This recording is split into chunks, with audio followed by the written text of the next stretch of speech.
letter from the Gantry. Thank you, Neil. Chelsea's recent visit to the home of Lincoln City reminded me of my first commentary there on Saturday, the 13th of November 1976, and the unique nature of my preparations for the game. It was Lincoln versus Tranmere Rovers in the 3rd Division, League One in today's currency. Lincoln had made national headlines the season before, winning promotion with 74 points out of a possible 92. 32 wins, 10 draws and only 4 defeats, the equivalent of a mighty 106 points had it been 3 for a win. They also scored 111 goals in their 46 matches. Their manager, who had become the youngest ever FA coach at the age of 27, was only 31 at the start of that remarkable title-winning season. His name was Graham Taylor, starting out on the pathway that took him to leading Watford from the 4th tier to the top flight, an FA Cup final in European football, and then guiding Aston Villa back into the old First Division. Within 14 years of our paths crossing for this first time, he would be in charge of England. Graham generously allowed me to come into training in the week building up to the game. We met in his office at the ground. He was a great one for detail and knew more about me than I did about his players. Yorkshire Television had offered me a contract a couple of weeks earlier and had put out a press release. Graham had read it. Not wanting to waste his valuable time, I just asked what had been the difference since promotion and what difficulties the players were experiencing after the step-up. Lincoln had already lost as many league games in their first 15 fixtures as they had in the whole of their hugely successful previous campaign, including losing the last 2. "Come and see the players," he said. Well, I was expecting to go out to a training area touchline and have their identities pointed out to me. I would recognise some. Their feats the previous season had received plenty of publicity further afield than Lincolnshire. Instead, I was ushered into the home dressing room, which was crammed full of the entire playing staff in their training kit, sitting on the benches or standing with their backs to the walls. In the middle of the room was a chair. One chair. Graham ushered me towards it. "Lads, this is Yorkshire Television's new football commentator, and he's come to do his homework. Martin wants to know why we're not doing so well." Talk about being taken by surprise. I was just a year older than Graham, but younger than some of the senior pros who were looking me up and down and probably wondering, like me, what was going on. I took a deep breath and asked my question, which was basically, what are the reasons you're just mid-table after such a record-breaking promotion? Directly in my island was one player who was instantly recognisable, Sam Ellis, the captain, who'd played for Sheffield Wednesday in the 1966 FA Cup final and would support Graham Taylor as player and then coach for many years to come. Not a man to trifle with on the field, and I guessed off it as well. There was Ian Brandfoot, who would take charge of Southampton in the Premier League after steering Reading to a couple of promotions. Their top scorer, John Ward, would manage 9 league clubs and also move into coaching alongside Taylor, and then Ron Atkinson at Aston Villa. Goalkeeper Peter Grotier had played 50 top division games for West Ham. These were proper football men. And there was I, at the outset of my career, challenging them. It seemed very awkward at the start, but with a bit of prompting, it became a wider conversation. After 20 minutes, Graham clapped his hands with a "Let's go, boys!" and the players went out to train, Graham and his very likeable assistant George Kerr to coach, and me to watch. It was only when the game itself had finished on the upcoming Saturday that I dared ask Graham why he'd thrown me into the den of the dressing room. Nerve-wracking, though it was very helpful. "Really, Martin," he admitted, "it wasn't for you.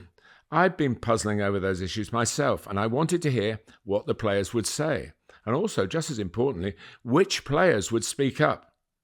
So it was a psychological exercise, in effect. Graham was well ahead of his time. Later the same week, I went to watch Tranmere train, and that end of the fixture also gave me a memorable experience.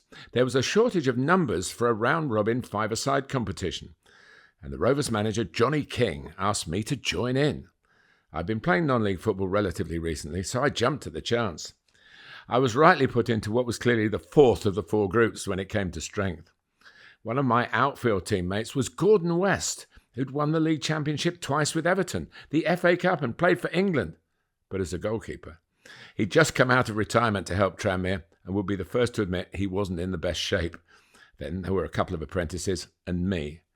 But somehow we got to the final. which was a great mistake because there was no way the regular first teamers were going to lose to what they saw was a bunch of misfits. We were obliterated. But it was a great way to learn about players I would be commentating on a couple of days later.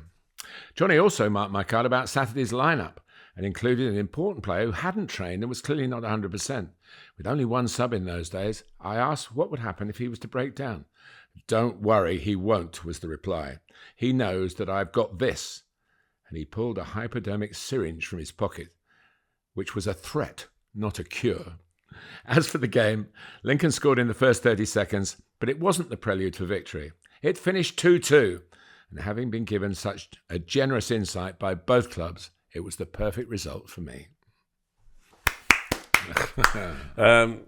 Brilliant. We talked about Graham Taylor last week, so I don't want to go into that. I want to go very quickly into two other things on the back of your letter.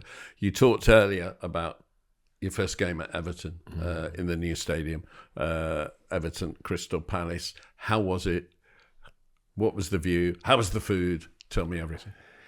The food was very good, very, very good actually. They have a media dining area, which is obviously part of a new facility. They did feed us at Goodison Park. Yeah, before, yeah. But the stadium is inside. It's superbly impressive. It's just a football ground. And that sounds like a negative, but it's actually the biggest compliment you can pay a stadium.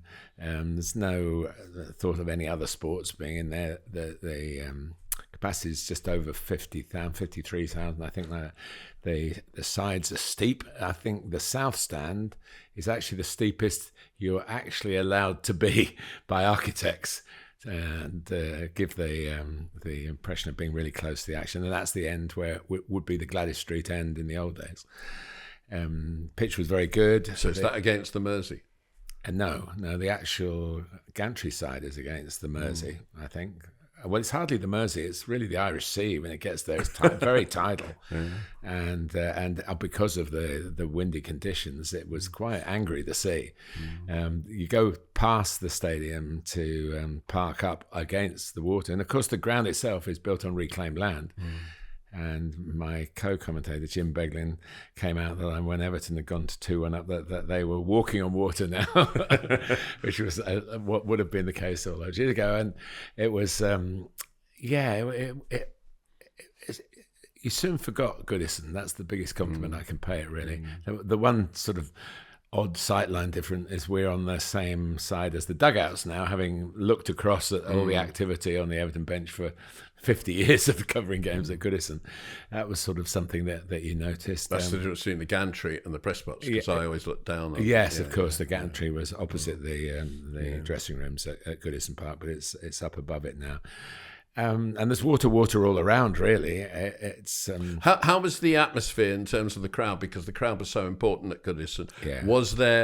Was everyone in the right place in order to reproduce the atmosphere? That's a good question, because that was an issue about where you'd sat before and could you be. It's always a case with new grounds, isn't it? But I think the problem was Crystal Palace was so good to start with, and you were beginning to think it's going to take something on the field to spark it up. And that happened. And at the end, especially with Jack Grealish getting his first goal and coming from behind to beat the team that had beaten Liverpool the week before, which meant obviously a lot to the bragging rights when they went to work the next day, the Evertonians. So, yeah, definitely a really positive experience. Love to go back again. And the I don't know whether it's PR or just natural warmth. I'd like to think it's natural warmth. That everybody met, all the people that were working, because you have to go through some of the restaurant concession areas to get to the Gantry. Everybody was smiling, as if everybody was enjoying going to work there. And maybe that's been put. I know that's a good thing to do for anybody. That the customer's always right, isn't it?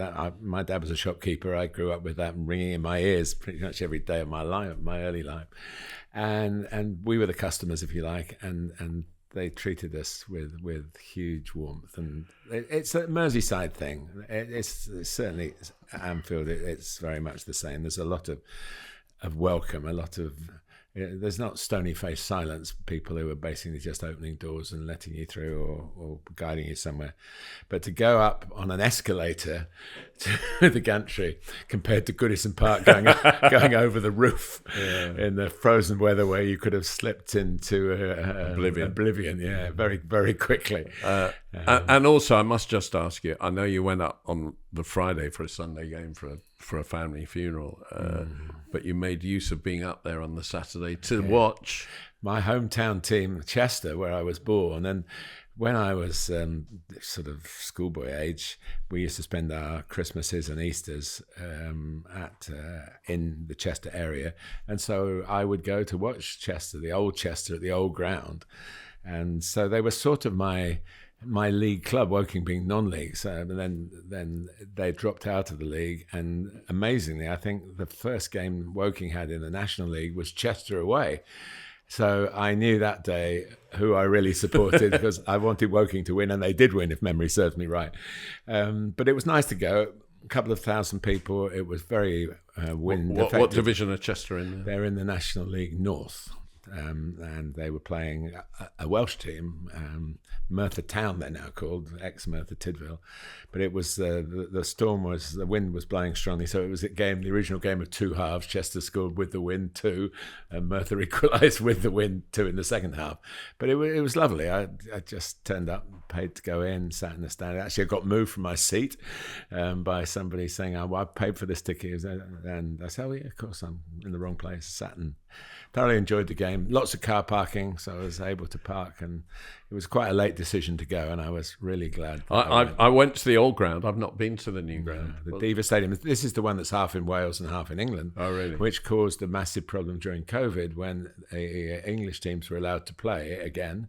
And Wales, they were a bit later on parade with that. So Chester was stopped from playing in an English league because part of their ground was in Wales.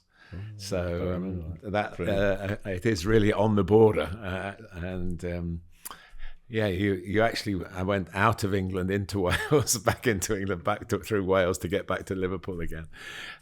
So it was lovely. I was a